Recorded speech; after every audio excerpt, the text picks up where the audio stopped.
नमस्कार मित्रांनो, महाराष्ट्र शासन निर्णय यूट्यूब चॅनलमध्ये मी निलेश सर आपले सर्वांचे पुन्हा एकदा स्वागत करतो। मित्रांनो, आजच्या व्हिडिओमध्ये आपण महाराष्ट्र शासन आरोग्य विभाग यातर्फे आलेला एक अत्यंत महत्त्वाचा GR हा NHM कर्मचारी यांच्या समावेशनाबद्दलचा हा आलाय तो GR आपण पाहणार आहोत। नेमकी GR शासन निर्णय हा काय तो सर्वच आपण जाणूनच घेणार आहोत। पण तत्पूर्वी जर का तुम्ही चॅनलवर नवीन असाल तर नक्कीच आपल्या चॅनलला सबस्क्राइब करून घ्या, जेणेकरून नवीन व्हिडिओ तुमच्यापर्यंत पोहोचत जातील। तर जराही वेळ लागला तर आपण व्हिडिओला सुरुवात करूया। संपूर्ण अपडेट काय सर्वच्या सर्व आपण जाणून घेऊयात।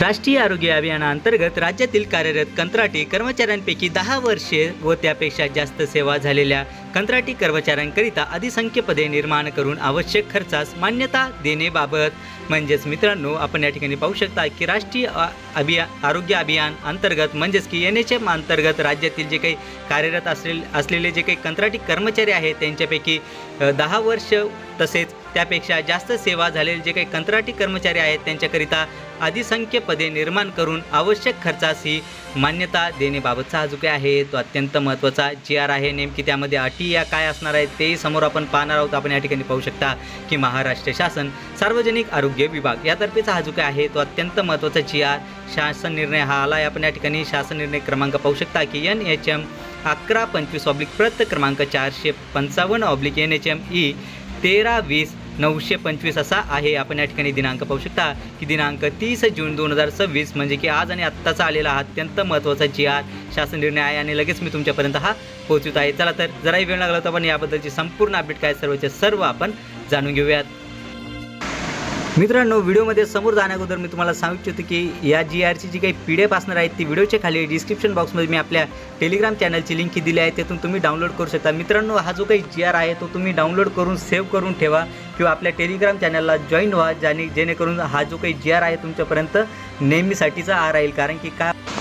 कारण बराच वेळ सरकार काय करत असते माहिती आहे का, की काही जे GR जे काही असतात ते ऑफिशियल साईडवरून हे कमी करत असतात किंवा उडून टाकत असतात, त्यामुळे हा जो काही GR आहे तो तुम्ही सेव्ह करून ठेवा। चला तर याबद्दलची संपूर्ण अपडेट आपण पाहूयात। यामध्ये सर्वप्रथम आपण या शासन निर्णयासाठी जे काही संदर्भ आहेत म्हणजे की यापूर्वी आलेले जे काही GR आहेत त्यांचे GR क्रमांक किंवा संदर्भ आपण पाहूयात। यामधील सर्वात पहिला जो काही संदर्भ आहे तो म्हणजे की सार्वजनिक आरोग्य विभाग शासन निर्णय क्रमांक बैठक 28/23/प्रत क्रमांक 430/आरोग्य 7 दिनांक 14/3/2024 असा आहे।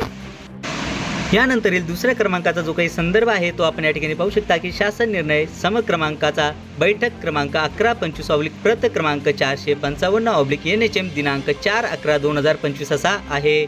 यानंतरचा तिसरा आणि शेवटचा जो काही संदर्भ आहे तो म्हणजे की शासन निर्णय समक्रमांक बैठक 11/25/प्रत क्रमांक 455/NHM दिनांक 17/11/2025 असा आहे। चला तर मित्रांनो, याबद्दलची जी काही सविस्तर अपडेट आहे नेमकी शासन निर्णय काय आहे तो आता सर्वच्या सर्व आपण जाणून घेऊयात। यामध्ये आपण सर्वप्रथम प्रस्तावना पाहूयात। प्रस्तावना: राष्ट्रीय आरोग्य अभियानाअंतर्गत कार्यरत कंत्राटी कर्मचाऱ्यांपैकी 10 वर्षे व त्यापेक्षा जास्त सेवा झालेल्या कर्मचाऱ्यांच्या सेवा समायोजनासाठी दिनांक 13/3/2024 रोजीच्या मंत्रिमंडळ बैठकीतील निर्णयानुसार शासन निर्णय दिनांक 14/3/2024 निर्गमित करण्यात आला होता। या संदर्भात दिनांक 4/11/2025 रोजीच्या माननीय मंत्रिमंडळाच्या मान्यतेने दिनांक 14/3/2024 रोजीच्या शासन निर्णयाच्या दिनांकापर्यंत सलग 10 वर्ष सेवा पूर्ण झाली आहे अशा कर्मचाऱ्यांना एक वेळेची विशेष बाब म्हणून सार्वजनिक आरोग्य विभाग व ग्राम विकास विभागातील आरोग्य सेवेतील सक्षम नियमित पदांवर सेवा समायोजन करण्याबाबत संदर्भ क्रमांक 2 अन्वये शासन निर्णय निर्गमित करण्यात आला आहे। तसेच माननीय मंत्रिमंडळाने घेतलेल्या निर्णयानुसार राष्ट्रीय आरोग्य अभियानाअंतर्गत कार्यरत कंत्राटी कर्मचाऱ्यांचे मंत्रिमंडळाने घेतलेल्या निर्णयानुसार राष्ट्रीय आरोग्य अभियानाअंतर्गत कार्यरत कंत्राटी कर्मचाऱ्यांचे नियमित पदांवरील समायोजनाकरिता निकष ठरविण्यासाठी माननीय मुख्य सचिव महाराष्ट्र राज्य यांच्या अध्यक्षतेखाली शासन निर्णय दिनांक 17/11/2025 अन्वये आंतर विभागीय समिती स्थापन करण्यात आली आहे। सदर समितीच्या बैठकीमध्ये झालेल्या चर्चेस अनुसरून माननीय मंत्रिमंडळाने दिनांक 25/6/2026 रोजीच्या बैठकीत घेण्यात आलेल्या निर्णयानुसार कारवाई करण्याची बाबी शासनाच्या विचाराधीन होती। मित्रांनो, ही जी काही होती ही फक्त आपण प्रस्तावना पाहिली, ॲक्च्युअलमधला जो काही शासन निर्णय आहे तो आता आपण सर्व समजून घेऊयात। शासन निर्णय राष्ट्रीय आरोग्य अभियानाअंतर्गत राज्यातील कार्यरत कंत्राटी कर्मचाऱ्यांपैकी 10 वर्षे व त्यापेक्षा जास्त सेवा झालेल्या कंत्राटी कर्मचाऱ्यांकरिता अधिसंख्य पदे निर्माण करून आवश्यक खर्चास मान्यता देण्याच्या अनुषंगाने दिनांक 25/6/2026 रोजी माननीय मंत्रिमंडळाने घेतलेल्या निर्णयास अनुसरून खालीलप्रमाणे कारवाई करण्यास मान्यताही देण्यात येत आहे. चला तर मित्रांनो, आपण यामधील जे काही सर्व अटी आहेत त्या आता सर्व आपण पाहूयात. नेमकी कारवाई करण्यास मान्यता ही कुठल्या प्रकारे देण्यात आली आहे हे सर्व आपण समजून घेऊयात. यामध्ये सर्वप्रथम माननीय मंत्रिमंडळाच्या बैठकीच्या दिनांक 25/6/2026 राष्ट्रीय आरोग्य अभियानाअंतर्गत तांत्रिक खंड वगळून 10 वर्षे व त्याहून अधिक वर्षे कंत्राटी सेवा पूर्ण करणाऱ्या 15,010 इतक्या कर्मचाऱ्यांना एक वेळची विशेष बाब म्हणून सक्षम वेतन श्रेणीतील अधिसंख्य पद निर्माण करून त्यावर नियुक्ती देण्याच्या कारवाईस मान्यताही देण्यात येत आहे. म्हणजेच मित्रांनो, आपण या ठिकाणी पाहू शकता की 25/6/2026 रोजी जी काही बैठक झाली होती त्या बैठकीअंतर्गत राष्ट्रीय आरोग्य अभियानाअंतर्गत जे काही 15,010 इतके जे काही कंत्राटी कर्मचारी आहेत या कर्मचाऱ्यांना 10 वर्षे व त्याहून अधिक वर्षे कंत्राटी सेवा पूर्ण करणारे जे काही असणार आहेत त्यांना एक वेळची विशेष बाब म्हणून सक्षम कक्ष वेतन श्रेणीतील जे काही अधिसंख्य पद आहे ते पदे हे निर्माण करून त्यावर नियुक्ती देण्याच्या कारवाईस मान्यताही देण्यात आलेली आहे. चला तर याबद्दलची आणखी अपडेट आपण जाणून घेऊयात.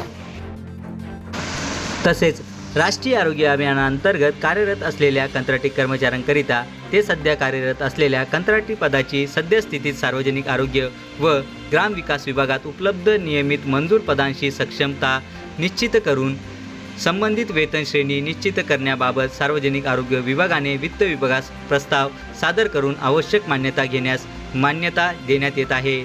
तसेच जर कार्यरत कंत्राटी पदांसाठी समकक्षतेनुसार वेतन श्रेणी ठरविण्यासाठी या विभागात नियमित मंजूर पद उपलब्ध नसेल तर इतर विभागांमधील तुलनात्मक सक्षम पदांची तपासणी करावी आणि या पदांसाठी समकक्ष वेतन श्रेणी निश्चित करण्यास मान्यताही देण्यात येत आहे.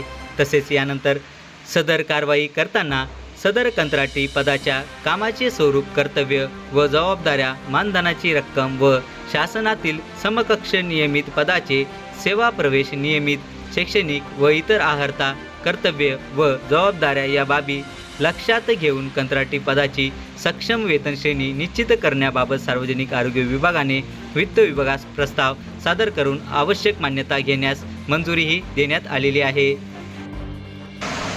तसेच सदर वेतन श्रेणी निश्चित करताना समकक्ष पदांच्या 7व्या वेतन आयोगातील वेतन श्रेणी विचारात घेण्यास मान्यताही देण्यात येत आहे. तसेच याचप्रमाणे कंत्राटी पदाची समकक्ष ठरविण्यात आलेल्या पदांकरिता विभागाने अधिसंख्य पद निर्माण करून संबंधित पात्र उमेदवारांना त्यावर नियुक्ती देण्याबाबत संबंधित विभागांनी कारवाई करण्यास मान्यताही देण्यात येत आहे. तसेच प्रस्तावित अधिसंख्य पदांकरिता समकक्ष संवर्गाच्या वेतन श्रेणीमधील निम्न स्तरावरील मूळ वेतन अनुदेय करण्यास मान्यताही देण्यात येत आहे. तसेच यानंतर प्रस्तावित अधिसंख्य पदांकरिता कर्मचाऱ्यांचे सध्या तो घेत असलेले वेतन संरक्षित करण्यात मान्यता देण्यात येत आहे. तसेच सदर कर्मचाऱ्यांना निम्न स्तरावरील मूळ वेतनाशिवाय महागाई भत्ता तसेच प्रवास भत्ताही या ठिकाणी लागू राहणार आहे. तसेच निर्माण करण्यात येणाऱ्या अधिसंख्य पदांवरील कर्मचाऱ्यांना पदोन्नती, आश्वासित प्रगती योजना, सेवानिवृत्ती, कुटुंब निवृत्ती वेतन योजना लागू राहणार नाही. म्हणजेच मित्रांनो, ह्या ज्या काही अटी आहेत या अत्यंत महत्त्वाच्या अटी आहेत, त्या तुम्ही समजून घेण्यात याव्या. म्हणजेच या ठिकाणी आपण पाहू शकता की निर्माण करण्यात येणारे जे काही अधिसंख्य पदं असणार आहेत या पदांवरील जे काही कर्मचारी असणार आहेत यांना पदोन्नती लागू राहणार नाही. तसेच आश्वासित प्रगती योजनाही लागू राहणार नाही आणि सेवानिवृत्ती तसेच कुटुंब निवृत्ती वेतन योजनाही या ठिकाणी लागू राहणार नाही. यानंतर आपण या ठिकाणी पाहू शकता सदर अधिसंख्य पदावरील कर्मचाऱ्यांना राष्ट्रीय आरोग्य अभियान योजनेअंतर्गत सद्यस्थितीत देय असलेल्या रजा अनुदेय राहतील. म्हणजे ज्या काही रजा असणार आहेत, सुट्ट्या जे काही असणार आहेत या ठिकाणी तुम्हाला लागू राहणार आहेत. त्यानंतर निर्माण करण्यात येणारी अधिसंख्य पदे व्यक्ती सापेक्ष असून समकक्ष पदांसाठी निश्चित करण्यात आलेल्या कमाल वयोमर्यादा, राजीनामा, आजारपण, मृत्यू इत्यादी कारणामुळे रिक्त झालेले ते पद व्यपगत होईल. या अधिसंख्य पदावर नवीन नियुक्त करता येणार नाही. तसेच कर्मचाऱ्यांना पूर्वी केलेले कंत्राटी सेवेसंदर्भात कोणतेही लाभ अनुदेय राहणार नाही. म्हणजेच मित्रांनो, ही जी काही अट आहे ती अत्यंत महत्त्वाची अट आहे. आपण त्या या ठिकाणी पाहू शकता की यामध्ये स्पष्टपणे सांगण्यात आलेले आहे की निर्माण करण्यात येणारी जी काही अधिसंख्य पदं आहेत यामध्ये वयोमानानुसार तसेच राजीनामा तसेच आजारपण तसेच मृत्यू इत्यादी कारणामुळे जे काही रिक्त होणारे जे काही पदं असणार आहे, म्हणजे की रिकामी होणारे जे काही पदं आहेत हे पद व्यापकच त्या ठिकाणी होणार आहे, म्हणजे की संपुष्टात त्या ठिकाणी येणार आहे. या अधिसंख्य पदावर नवीन नियुक्ती ही करता येणार नाही. तसेच सदर पदावरील कर्मचाऱ्यांच्या वारसा तसेच अनुकंपा तत्वावरील नियुक्ती अनुदेय नसेल. म्हणजेच आपण या ठिकाणी पाहू शकता की सदर पदे जी काही निर्माण करण्यात येणार आहेत किंवा जे काही समावेशन जे काही होणार आहेत, हे जे काही पदावरील कर्मचारी आहे यांच्या वारसांना तसेच अनुकंपांना नियुक्ती ही त्या ठिकाणी अनुदेय नसणार आहे, म्हणजे की नियुक्ती त्या ठिकाणी मिळणार नाही. तसेच यानंतर सदर अधिसंख्य पदनिर्मितीस अपवादात्मक परिस्थितीत केवळ एक वेळची बाब म्हणून मान्यता देण्यात येत आहे. त्यामुळे या योजने व्यतिरिक्त इतर विभागातील कोणत्याही योजनेसाठी प्रायोजनासाठी सदर बाब पूर्वोदाहरण म्हणून वापरता येणार नाही.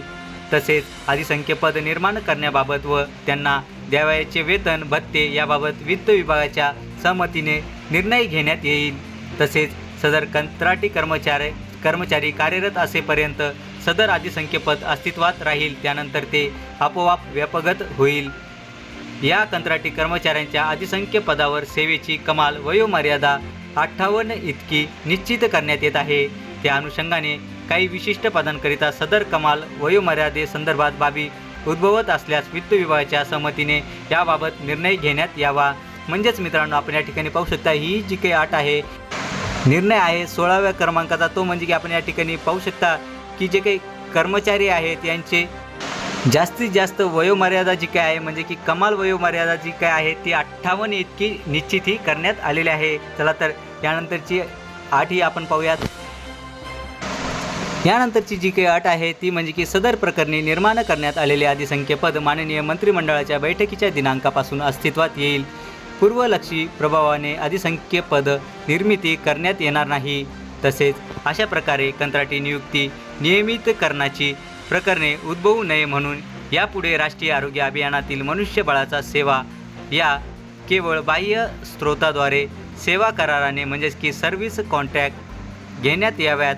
तसेच योजनेच्या अनुषंगाने बाह्य स्रोत याद्वारे सेवा उपलब्ध करून घेण्याबाबत काही अडचणी उद्भवत असल्यास वित्त विभागाच्या मंजुरीने याबाबत कारवाई करावी. तसेच यापुढे या योजनेतील पदनिर्मितीबाबत निर्णय वित्त विभागाच्या उच्च स्तरावरील सचिव समितीच्या मान्यतेने घेण्यात यावा. तसेच सदर अधिसंख्य पदांच्या वेतनाकरिता येणाऱ्या अंदाजित रुपये 1153.60 कोटीच्या वार्षिक खर्चास मान्यताही देण्यात येत आहे. म्हणजेच मित्रांनो, आपण या ठिकाणी ही अट ही आपण पाहू शकता 18व्या क्रमांकाची जी काही अट आहे ती अत्यंत महत्त्वाची अट आहे मित्रांनो. म्हणजेच की अशा प्रकारे कंत्राटी नियुक्ती नियमित करण्याची प्रकरणे उद्भवू नये म्हणून, म्हणजेच की आता जे काही NHM पदं आहेत ती कंत्राटी जी काही पदं आहेत NHMची ती नियमित करण्याची जी काही प्रकरणे आहेत ती यापुढे उद्भवू नये, म्हणजे की पुन्हा अशी प्रकरणे होऊ नये म्हणून राष्ट्रीय आरोग्य अभियानाअंतर्गत जो काही NHM अंतर्गत जे काही मनुष्यबळ आहे ते बाह्य स्रोतानुसार, म्हणजे की बाहेरचे जे काही सेवा करार आहे त्यानुसार हे कॉन्ट्रॅक्ट जे काय बाहेरचे जे काही कॉन्ट्रॅक्टदार आहेत त्यांच्यानुसार हे भरण्यात यावे या ठिकाणी सांगण्यात आलेले आहे. म्हणजे की त्यांचा आणि सरकारचा काही संबंध या ठिकाणी राहणार नाही. तसेच सदरचा शासन निर्णय महाराष्ट्र शासनाच्या www.maharashtra.gov.in या संकेतस्थळावर उपलब्ध करण्यात आला असून त्याचा संगणक संकेतांक हा 202606301330189317 असा आहे. म्हणजेच मित्रांनो, जर का तुम्हाला हा जो काही GR आहे शासन निर्णय हा जर का क्रॉस चेक किंवा डाउनलोड हा जर का करायचा असेल तर ही जी काही आपली महाराष्ट्र शासनाची ऑफिशियल वेबसाईट आहे यावर जाऊन तुम्ही डायरेक्टली हा GR डाउनलोड करू शकता. करायला जमला नाही तरी काही हरकत नाही, व्हिडिओच्या खाली डिस्क्रिप्शन बॉक्समध्ये मी आपल्या टेलिग्राम चॅनलची लिंक ही दिली आहे, तिथून तुम्ही याबद्दलची सविस्तर PDF डाउनलोड करू शकता. चला तर मित्रांनो, आशा करतो की तुम्हाला हा जो काही GR आहे शासन निर्णय आहे हा सर्व समजलाच असेल आणि याबद्दलची जी काही नवीन अपडेट येत राहील ती नक्कीच मी तुमच्यापर्यंत पोहोचत राहील. पण तत्पूर्वी जर का तुम्ही चॅनलवर नवीन असाल तर नक्कीच आपल्या चॅनलला सबस्क्राईब करून घ्या, जेणेकरून नवीन व्हिडिओ तुमच्यापर्यंत पोहोचत असतील. चला तर मित्रांनो, भेटूयात पुढच्या व्हिडिओमध्ये असंच एक नवीन अपडेटेड GR सोबत. तोपर्यंत धन्यवाद.